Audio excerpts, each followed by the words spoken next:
Bien, continuamos entonces con la nueva presentación. No se olviden, estamos en el módulo número 2. Entonces, habíamos hablado anteriormente ya del triángulo y el tetraedro del fuego. ¿Sí? Yo tengo que saber qué es el combustible. Hace un momento hablábamos del combustible, ¿no? Que es toda sustancia capaz de combinarse con el oxígeno, dando lugar a una reacción rápida y exotérmica. ¿Sí? Entonces, es la que ayuda a combinar, se podría decir, ¿no es cierto?, dando lugar a una reacción rápida. Comburente es toda mezcla de gases en la cual el oxígeno está en proporción suficiente para que pueda producirse la ignición del combustible, ¿no? La ignición, que se prenda, se podría decir, que se active. Bueno, y aquí la energía de activación mínima que necesita la mezcla combustible comburente para que se produzca la ignición, ¿no? Esa es la energía de activación. La reacción en cadena, que es el proceso mediante el cual progresa la reacción en el seno de la mezcla comburente combustible. En este caso puede ser, por ejemplo, el papel con el fuego, ¿no? O la madera. Entonces, luego tenemos ahí un punto de inflamación, ya, mínima temperatura en grados centígrados a 760 milímetros de mercurio, a la que una sustancia combustible sólida o líquida comienza a emitir vapores inflamables. ¿Qué es la temperatura de autoignición?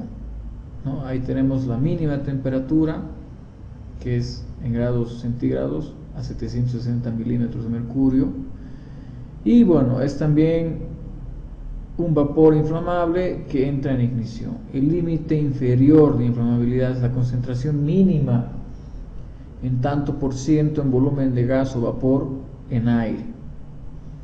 El límite superior de inflamabilidad, que es la concentración máxima en tanto por ciento en volumen de gas o vapor en aire, por encima de la cual la mezcla es demasiado rica para entrar en ignición. ¿Sí? Punto de ebullición, temperatura a la que la presión de vapor de una sustancia es igual a la presión atmosférica. ¿Sí? Ahí tenemos los 760 milímetros de mercurio. Y ahí tenemos, ¿no?, algunos conceptos también que es muy importante que lo tomen en cuenta al momento de realizar, ¿no?, una capacitación que ustedes mismos pueden dar de lo que es el tema de extintores, el tetraedro y el triángulo del fuego. Ya, entonces aquí tenemos, ¿no?, el porcentaje de oxígeno por encima del cual puede suceder la ignición. Ahí tenemos el compuesto, fíjense, son bastantísimos, léanlo con calma. Ya, acetona, benzol, butano, etano, éter dietílico, alcohol etílico, etílico gasolina, hexano, hidrógeno. Ahí tenemos un montón, el queroseno, el pentano. O sea, el comburente más habitual es el aire, en el cual el oxígeno está a una proporción del 21% en volumen. Para que no exista riesgo de ignición, es necesario rebajar la proporción de oxígeno hasta unos valores propios para cada combustible. ¿Sí?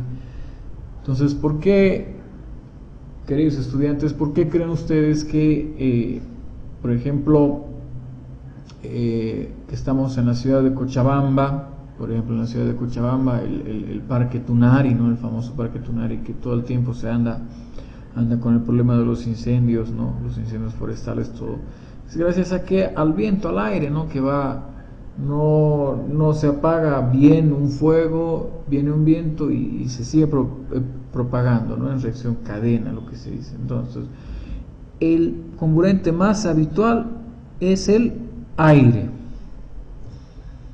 Ya, entonces, muy importante eso. La energía de activación, ya, que aportan estos focos, ya, deben ser capaces de aumentar la temperatura. No se olviden, estos son los que aumentan la temperatura. Ya, entonces, para ello, la energía del foco de ignición debe ser suficiente en intensidad a temperatura y también cantidad de calor. Ya, entonces, totalmente importante eso. Ya, entonces, Continuando, vamos a leer esta diapositiva más, donde dice: cuando el calor desprendido por la ignición de un número determinado de moléculas de los combustibles es suficiente para que otras moléculas del mismo alcancen la temperatura de autoignición. Lo que está ocurriendo en la masa combustible comburente es una reacción en cadena que mantendrá la ignición aunque desaparezca el foco de cual se haya iniciado. Ya, o sea, ¿qué nos quiere decir esto, no? Bien claro nos está diciendo, ¿sí? Cuando este calor se haya desprendido, pues entonces es suficiente para que otras moléculas también alcancen esta misma temperatura, ¿no? Se va a llegar a calentar a las demás moléculas vecinas, si vale el término, ¿no? Bien, hay algunos, por ejemplo aquí, factores de incendio. Ya, hay que hacer un análisis, este es un análisis de causas. Ya, combustible comburente y la energía de activación. ¿Sí? Si no hay energía de activación, pues no va a haber nada. ¿Sí? Hay que ver el riesgo de ignición, el espacio-tiempo.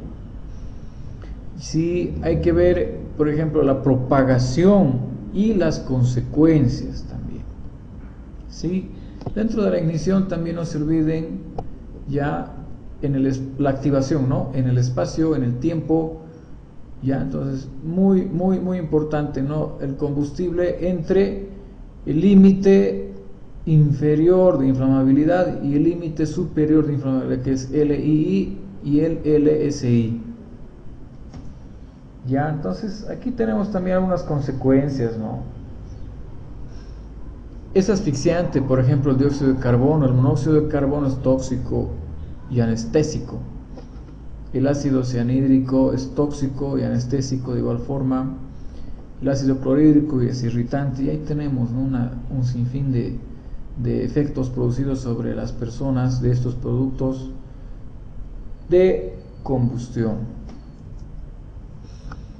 Debo de saber también algunos conceptos que son, por ejemplo, asfixiante, tóxico, irritante, el anestésico y narcótico, ¿no? Entonces, simplemente, en pocas palabras, el asfixiante, ¿no? Es la insuficiencia de oxígeno en los pulmones. Tóxico es un efecto biológico adverso de mayor o menor gravedad, ¿no? Que se produce por un producto químico.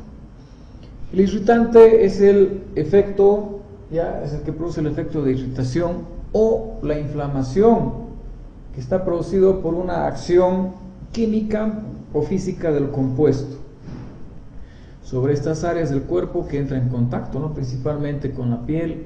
Ya con las diapositivas anteriores pues habíamos visto todas las vías de penetración, las vías de entrada, ¿no es cierto? Entonces, muy importantes. Anestésico y narcótico, que es el efecto producido por sustancias químicas, sí, que son depresores, que actúan como depresores del sistema nervioso central. Ahí tenemos productos combustibles, ya otros también, ¿no? Otra tabla, ya muy importante que lo lean, que lo estudien y que siempre lo tengan como referencia, ¿no? Bien, con esto hemos terminado esta parte. Sí, continuamos por favor con las medidas preventivas.